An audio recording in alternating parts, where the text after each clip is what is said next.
Crédal est une coopérative qui a vu le jour dans les années 80. C'est une histoire qui commence il y a 25 ans, où un certain nombre de citoyens et d'associations se sont questionnés en découvrant que les banques belges investissaient en Afrique du Sud au moment du régime de l'apartheid et quelque part soutenaient au minimum indirectement ce régime. L'idée est alors venue de créer une structure spécialisée en financement alternatif.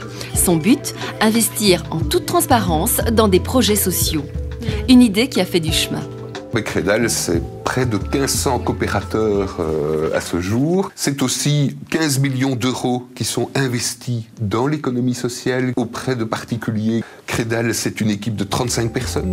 Les investisseurs chez Crédal ne rêvent pas de gros dividendes. La coopérative aligne son taux sur celui de l'inflation. Mais l'argent n'est pas l'unique dividende. Notre principe, c'est qu'il y a deux sortes de dividendes. Il y a un dividende social et un dividende financier. Pourquoi? Parce que l'argent, c'est le pouvoir aussi d'apporter un mieux-être social. Une grande diversité d'organisations et d'entreprises à finalité sociale figure parmi les clients de Crédal. C'est notamment le cas du Festival Esperanza, une initiative nominée au Grand Prix des Générations Futures 2007. On a commencé comme ça à préfinancer le festival de 2003. Et puis, ça s'était tellement bien passé, on trouvait qu'il y avait des choses très très proches par rapport à nos options à nous, surtout au niveau de la thématique, qu'on s'est dit qu'on pouvait peut-être aller un peu plus loin. Et alors l'année suivante, on a lancé la monnaie Crédal, qui est en fait, les tickets boissons en fait sont des Crédal. La décision de prêter de l'argent à une organisation est prise après une analyse approfondie du dossier. Il y a toute une partie qui comprend l'analyse sociale, avec, on regarde en particulier, on évalue en particulier 8 critères. Ensuite, il y a l'analyse économique, l'analyse financière, l'analyse économique, avec les comptes et la supportabilité. Et puis une évaluation du dossier qui est faite par le conseiller qui a été voir le projet sur place.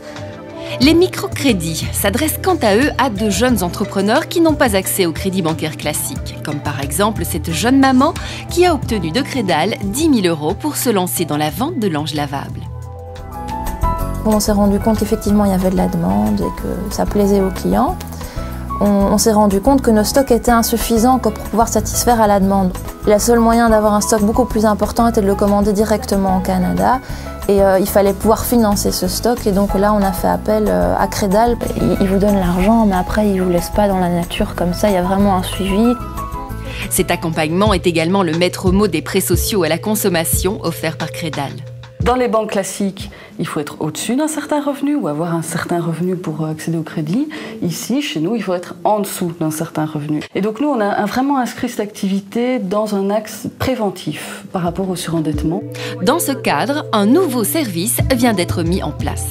Ça fait longtemps qu'on réfléchit à cette question, voilà, comment faire en sorte que ces charges locatives, en tout cas, donc tout ce qui est facture d'électricité notamment, diminuent dans les budgets des ménages.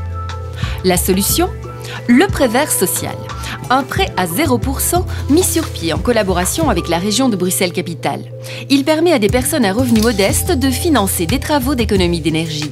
Les fonds viennent de Crédal, donc on prête avec nos fonds et c'est la région bruxelloise qui prend en charge le taux d'intérêt.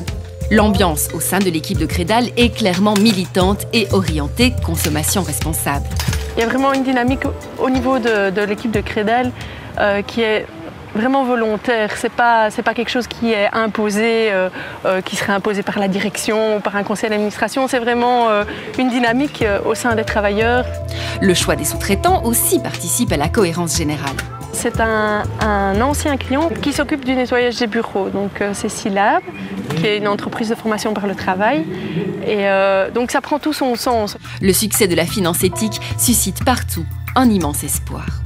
Aujourd'hui, la question de la finance éthique prend une place plus importante. Aujourd'hui, nombre de banques s'intéressent à Crédal. Le rêve, c'est qu'on puisse profiter du côté désastreux de cette crise pour se dire l'argent signifie quelque chose.